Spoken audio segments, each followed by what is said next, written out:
Hi everyone. Today I'm making cornbread without eggs since I can't eat it. So something I've never tried before.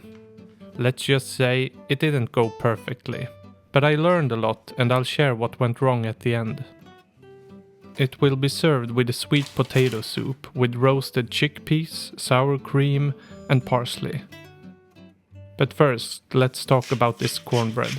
For the egg I use aquafaba, the liquid from a can of chickpeas. It's kind of magical, you know? You can even make mayonnaise from it. But will it work in bread? That's what we're about to find out. Comment down below if you want me to do a video making mayonnaise with aquafaba.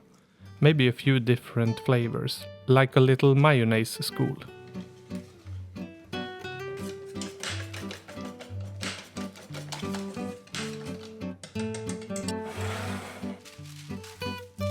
What I'm making here is a cartouche, basically a fancy name for a paper lid.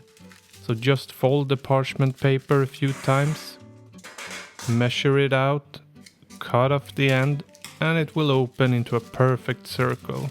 It looks neat, but it's also practical. Use it like me here, or like a lid when cooking.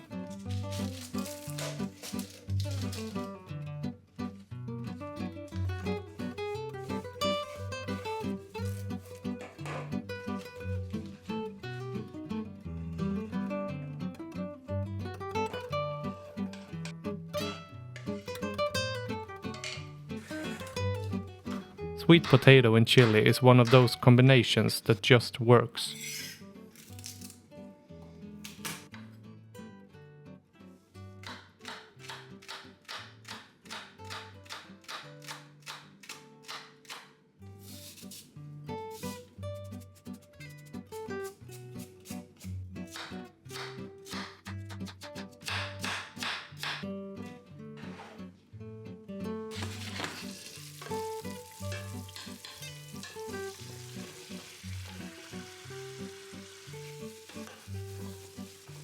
A lot of people use water when they make soups, but I prefer only using milk and or cream. It gives a richer, creamier flavor.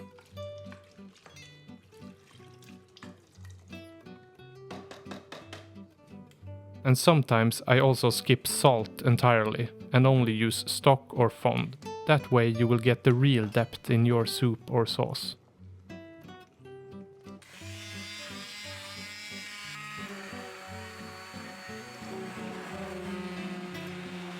Alright, everything's ready and let's plate it up. The soup turned out perfect, creamy, perfect spicy and full of flavors and depth. The cornbread though, not so much.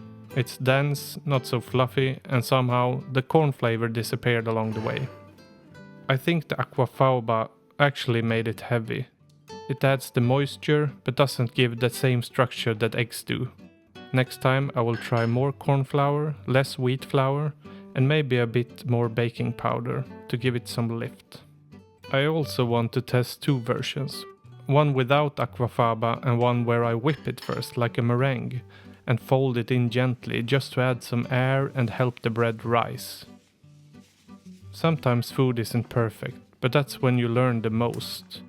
If you want to see the latest Food&Talk episode where I talk more about this, I will link it in the description.